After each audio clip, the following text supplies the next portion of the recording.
विदेशी स्रोत।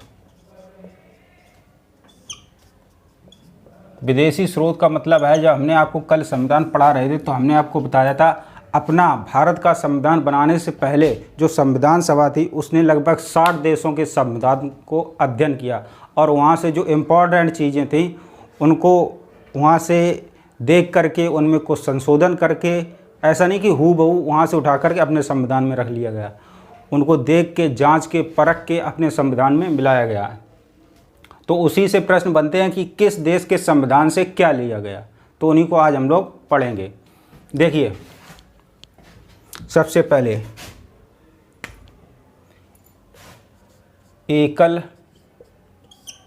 नागरिकता, इसके बाद विधि का शासन, और इसके बाद संसदीय प्रणाली,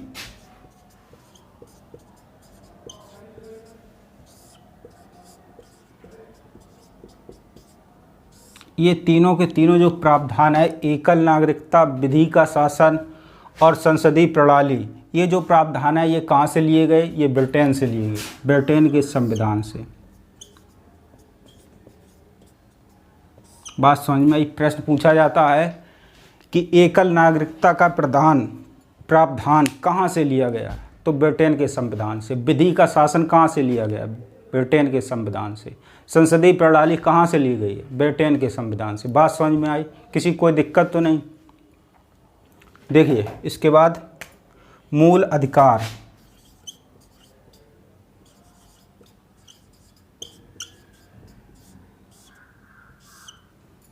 मूल अधिकार कहाँ से लिए गए? ये प्रश्न भी पूछा जाता है। न्याय की स्वतंत्रता, न्याय की स्वतंत्रता। इसके बाद देखते हैं हम लोग प्रस्तावना का प्रारूप है, प्रस्तावना का प्रारूप।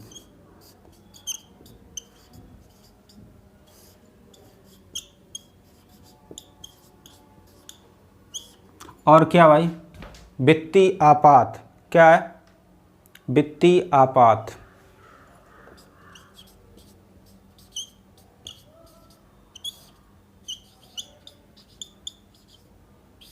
देखिए, मूल अधिकार, न्याय की स्वतंत्रता, उसके बाद प्रस्तावना का प्रारूप और वित्तीय आपातकाल का प्रावधान किस संविधान से लिया है? देखिए, प्रस्तावना का प्रारूप का मतलब है जो हमारी प्रस्तावना है, संविधान में जो प्रस्तावना है, हम भारत के लोग, भारत को एक संपूर्ण प्रभुत्व संपन्न, ये जो प्रस्तावना है इसका जो प्रारूप है, स्ट्रक्चर है, यानी कि ये ड्राफ्ट है, कौन सा शब्द कहाँ पर लगाया जाएगा, कहाँ पर रखा जाएगा, ये जो प्रारूप है वो कहाँ से लिया गया है?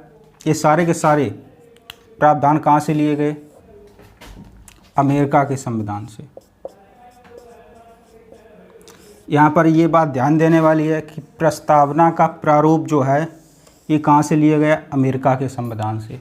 अगर पूछा जाए प्रस्तावना की भाषा कहाँ से ली गई, कि इसमें कौन सी लैंग्वेज यूज हुई है, किस तरह की, वो कहाँ से ली गई? तो ऑस्ट्रेलिया के संविधान से। बात समझ में आई? आगे बढ़ा जाए, बताइए। इधर देखिए,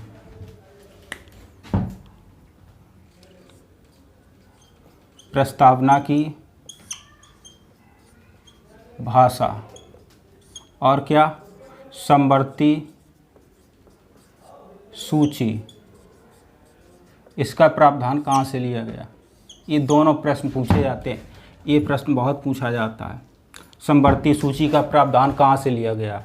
और प्रस्तावना की भाषा कहाँ से? ऑस्ट्रेलिया से।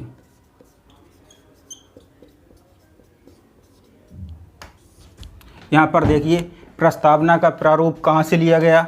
अमेरिका के संविधान से, जबकि प्रस्तावना की भाषा कहाँ से ली गई? ऑस्ट्रेलिया के संविधान से। बहुत कंफ्यूज करता है जब प्रश्न एग्जाम में आ जाता है, इसको ध्यान रखिए। ठीक है, आगे बढ़ा जाए, बताइए।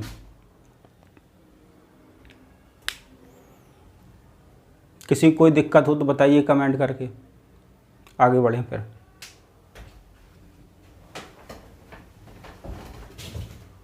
और देखिए,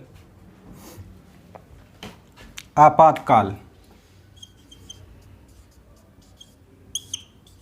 यानी कि इमरजेंसी, और आपातकाल के दौरान जो मूल अधिकारों पर प्रभाव पड़ता है उसका प्रावधान। और आपातकाल यानी कि इसका मूल अधिकारों पर प्रभाव।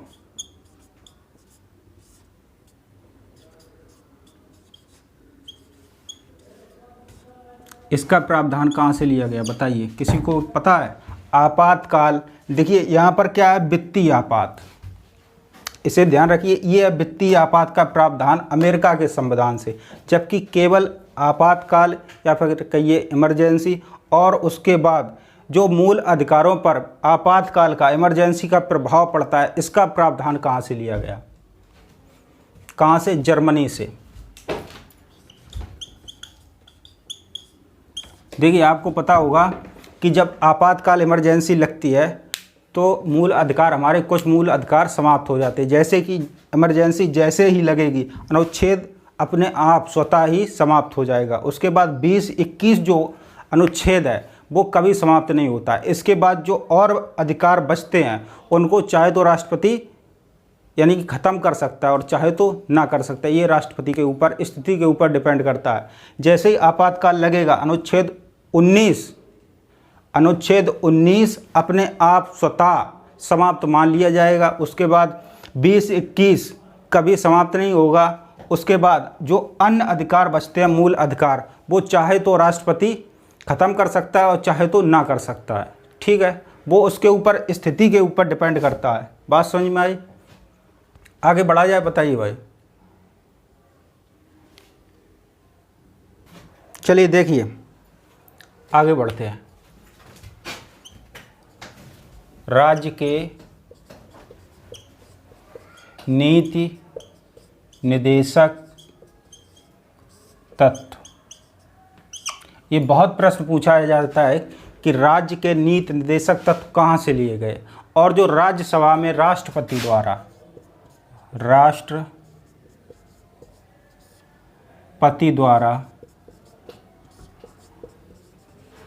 राज्यसभा में 12 सदस्यों का जो मनोनयन है, 12 सदस्यों का मनोनयन, इसका प्रावधान कहाँ से लिया गया? जो अपने संविधान में राज्य के नीति निर्देशक तत्व हैं और राष्ट्रपति द्वारा जो राज्यसभा में 12 सदस्य अलग अलग क्षेत्रों से, कला, विज्ञान, साहित्य के क्षेत्रों से नियुक्त किए जाते हैं या फिर कहिए मनोनयन किया जाता है, उनको मनोनीत किया जाता है, इसका प्रावधान कहाँ से लिया गया? ये तो सामान्यतः सभी लोग पढ़ लेते हैं। राज्य के नीति निर्देशक तत्व कहाँ से लिए गए? आयरलैंड से। राष्ट्रपति द्वारा जो राज्यसभा में 12 सदस्यों का मनोनयन होता है, वो उसका प्रावधान कहाँ से लिया गया? तो ये भी आयरलैंड से लिया गया,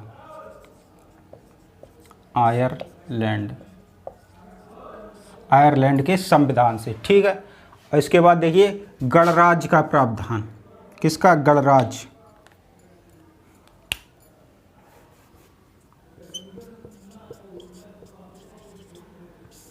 गणराज्य का प्रावधान कहाँ से लिया गया? फ्रांस से।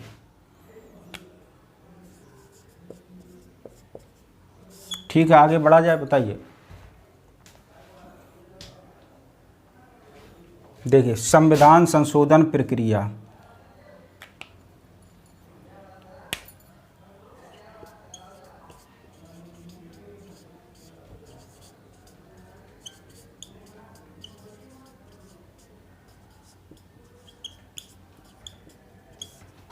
इसका प्रावधान कहाँ से लिया गया? संविधान संशोधन प्रक्रिया की, संविधान में किस तरह से संशोधन किया जाएगा, इसका प्रावधान कहाँ से लिया गया? तो इसका प्रावधान दक्षिण अफ्रीका से लिया गया, दक्षिण अफ्रीका के संविधान से। आपको पता है कि अनुच्छेद 368 में संविधान संशोधन की प्रक्रिया से संबंधित है, अनुच्छेद 368। ठीक है, तो संविधान में किस तरह से संशोधन होगा, इस चीज़ का प्रावधान कहाँ से लिया गया है? तो दक्षिण अफ्रीका के संविधान से। बात समझ में आई? बताइए। इसके बाद देखते हैं विधि द्वारा स्थापित प्रक्रिया। विधि द्वारा स्थापित प्रक्रिया, इसका प्रावधान कहाँ से लिया गया? जापान से। कहाँ से? जापान से। विधि का शासन कहाँ से लिया गया? ब्रिटेन के संविधान से।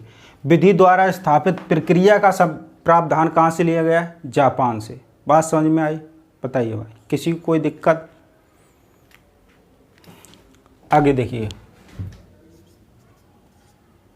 संघात्मक शासन कहाँ से लिया गया? कनाडा से।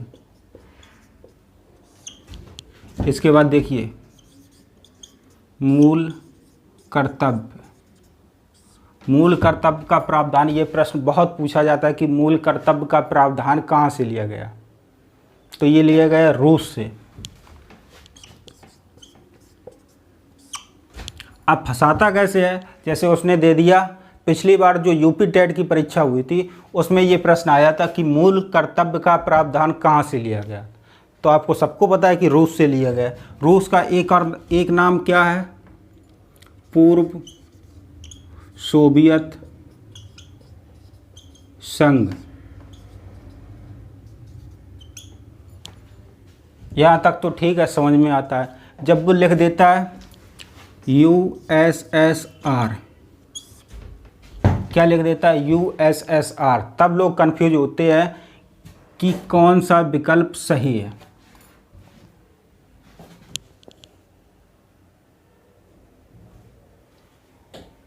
यहाँ पर USSR का मतलब है union of Soviet socialist Republic, यानी कि पूर्व सोवियत संघ।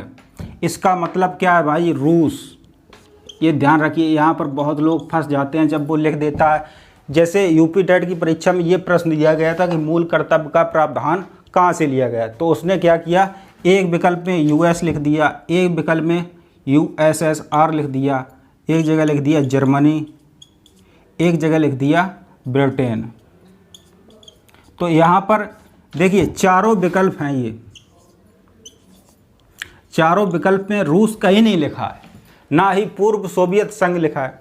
लेकिन इसका जब हम मतलब निकालेंगे, इसका मतलब रूस है, पूर्व सोवियत संघ, United of Soviet socialist Republic. इसका मतलब होता है पूर्व सोवियत संघ या फिर रूस।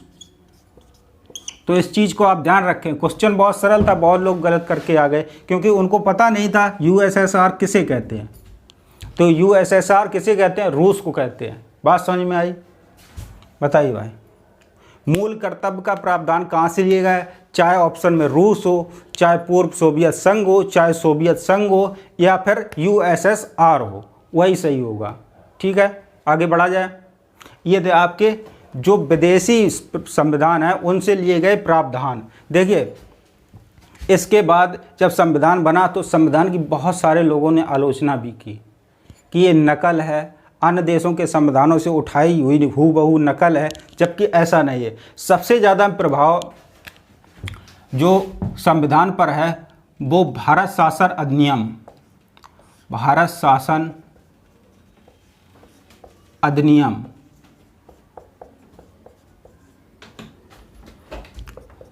1935 का है, जो मुख्य सोर्स है, मुख्य स्रोत है। ये प्रश्न भी पूछ लिया जाता है कि संविधान का मुख्य स्रोत क्या है, तो भारत शासन अधिनियम 1935। जबकि अन्य देशों से जो चीज़ें ली गई, जो प्रावधान लिए गए, उनमें कई सारे संशोधन किए गए, बहुत उसका अवलोकन बारीकी से किया गया कि मेरे संविधान में ये ठीक तरह से बैठ रहे हैं या नहीं बैठ रहे हैं। तो सबसे बड़ा सोर्स संविधान का क्या है? भारत शासन अधिनियम 1935। इसे आप ध्यान रखें। ठीक है, अब बात करते हैं हम लोग आलोचना की कि किन किन लोगों ने